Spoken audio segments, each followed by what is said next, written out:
Number three, the third condition that you're looking for when it comes to the exorcist is you're looking for somebody who has experience. You want somebody who has khibra or experience in this. Experience in what? Not just experience in being a da'i, but more so experience in the whole realm of being an exorcist. Understanding the implications of jinns and the shayateen. And most importantly, they have patience when it comes to diagnosing this problem. To be a good exorcist, you need to have a lot of patience. This is why some of the ulama, they said this is one of the ways to test your patience, is to become a raqi. Because sometimes you might see a patient in front of you who's possessed or has this problem, and you might have to treat them for months, sometimes even years before it's all over. So you need somebody who has a lot of patience to do this. This is where the problem begins with a lot of the exorcists that you might encounter, is that they don't have this patience with the people that they're treating. They might say to them, just come and I'll read, I'll do a reading for you. You do one reading and they'll say to you, okay, I don't see any problem with you. You don't have to come back here anymore. But the person is still going through those issues every single day. What this requires is some form of consistency upon the raqi himself. He needs to say to that person, come back to me next week. If this doesn't work, come back to me in 1 month. If that doesn't work, come back to me in another month again. And just keep up some kind of consistency. Why? Because not every surah of the Quran is going to allow this jinn to make itself known. There are some verses in the Quran that... how can I explain it? There's some verses in the Quran that is not as strong or effective on that particular jinn as opposed to other verses. Let me give you an example. If there is a patient in front of you that's been affected by sihr, then what kind of verses are you going to recite on this person? Are you going to recite verses about talaq and marriage and the blessings of nikah? No, you're not. You're going to start to recite the verses about sihr. So you're going to go to like Surah Taha, Surah Baqarah, and all of these other surahs. You're going to go to there. You're going to extract those verses that talk about sihr. That Allah Azza wa Jalla says, وَلَا يُفْلِحُ السَّاحِرُ حَيْثُ أَتَى. That the sahir, the magician, it doesn't matter in which direction he's coming from, they will never find success in their field, in their job, in their experience. You throw a verse like this should cause a strong effect on that person, on that jinn itself. But other verses, it may take longer. So remember, it's not that the Quran will not heal the problem. It's just that certain verses, a jinn may have the tahammul, they may have the strength to hold up some of those verses, as opposed to others that are directly towards them and their problems. So you need a raqi that understands this. You see why I threw in it's so crucial for them to be hafidh al-Quran? It's because of this. The hafidh al-Quran obviously will know where these verses are. Number 4 is this exorcist should also have a sense of awareness and piety in them, both inwardly and outwardly. So both inwardly, sincerity, they're always thinking about righteous things. Their heart is clean. They don't have any animosity or hatred for anyone. They have a clean, pure heart, inshaAllah. Outwardly, this is what illustrates what they have inside of them. So outwardly, they're pious. They're always praying their sunnah rak'ats. They're always in nawafil. They're always reciting Quran. Outwardly, they have the full package. If it's a male, you see him with a proper beard. You see him dressed like a modest man. If it's a woman, again, she's dressed modestly. She has a perfect hijab on, and she has all of those things outwardly expressed. She's a pious, devoted woman. So I think that's self-evident. Number 5. Number 5 is crucial as well, and that is the confidentiality. You need, obviously, an exorcist that will have the trust that whatever issues he's dealing with, it's going to remain confidential between you and that person.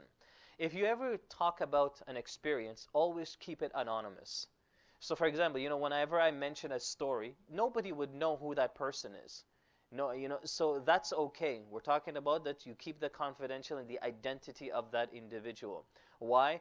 Because, like I said, you might be treating a case, and within that case, the person may expose themselves in front of you. If it's a sister then, you know, the jinn may cause for her to tear her hijab right off, and then she's exposed in front of you.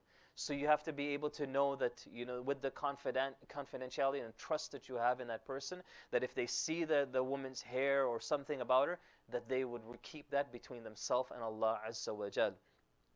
Number 6, the 6th criteria is, this is a general knowledge of mental illnesses. So this is the difference between understanding whether that person has a medical issue, medical problem, as opposed to a spiritual issue or spiritual problem. So this person has to have some background of how to deal with those issues as well. So if a person comes to you and says, I mean, this happens all the time, you know, somebody will come to you and be like, you know, Brother Musleh, last night I saw a bad dream, you know, and I woke up and I was really scared. Am I possessed? What am I going to do here? Am I going to start doing a ruqya and be like, well, it's possible you can be possessed, so let's do a ruqya? No. What you're going to say to that person is, go to sleep tonight and see what happens. Or don't worry about it, it's all good. But if that person continues and they say, you know, every night I keep jumping out of my bed, I feel cold, I feel sweaty, I'm always screaming this and that, then what's your first step? Your first step is to tell that person, go and see a doctor. Go and see a doctor. Remember, I mentioned to all of us here in all of our sessions, ruqya is at the bottom of the list when it comes to all of the medicines and remedies that you choose. Ruqya is at the bottom. There are different forms of ruqya which we will talk about that you can use at any time. Like there is a narration of some of the companions, whenever they got injured, they would perform a ruqya on that cut or that sting. One companion was stung by a scorpion.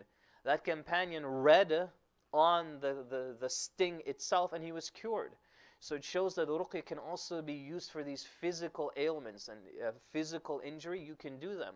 Again, you got to know what you're doing. You got to be able to understand what verses to recite and how to recite and what should be done and all of those things. Maybe some of us here, we perform a ruqya on ourselves every single night before we go to bed. We know that one of the sunnah ways of going to sleep is, one of the sunnah acts, is that you would recite the 3 quls in the palm of your hands. So the Prophet ﷺ ordered us that we put our hands together like this, and that we would recite the 3 quls. قُلْ هُوَ اللَّهُ أَحَدٌ قُلْ أَعُوذُ بِرَبِّ الْفَلَقِ قُلْ أَعُوذُ بِرَبِّ النَّاسِ. And when you're done, then you can dry spit in your hands, and then you wipe your entire body. And you can repeat this as many times as you want, and you do it in odd numbers. In odd numbers, it's preferred. So that's one of the ways. That's a type of ruqya that you do. You would be very surprised how much people they do that, and they discover things about themselves, things they find. Because, and we'll talk about this actually coming up next, inshallah, of where jinns dwell, and how can you tell if you do have a jinn, right? Because a lot of people may be possessed and they just would never know that there's a possession there. The next criteria, this is number 7, is that if the exorcist is treating a woman, then that woman should be well covered, and she should also have a mahram present there as well. She should have somebody present there with her. So he shouldn't treat her alone. Why? For obvious reasons, right? If things get out of control, obviously he's going to have to exercise some control or restraint over her. Then obviously she's going to need the help of her mahram to do that. Some scholars have allowed, depending on how extreme the case is, especially for a woman who doesn't have a mahram and she has this problem, some scholars allow that you can use a slipper or some kind of cover over your hands, and then you can restrain her if you need to do that without touching her physically. So some scholars say you can take a slipper and just place it on your hand. I mean, I've done this before, and then you can restrain her this way. And the whole idea, gloves are not allowed. And I'll tell you why gloves are not allowed. Because the whole idea of the restraint is so that you don't feel the shape of that woman. So you see, like if you have like a slipper and you put it against like her bone or against her arm or something, you won't be able to tell the shape or the size of her arm. That's the wisdom behind it. So you're not going to use gloves because obviously you're going to feel all of that. And this is part of her modesty. This is part of the protection and honor that you have to have for her. So in those cases there, Some scholars, they allowed this, and it's inshallah is not a major issue.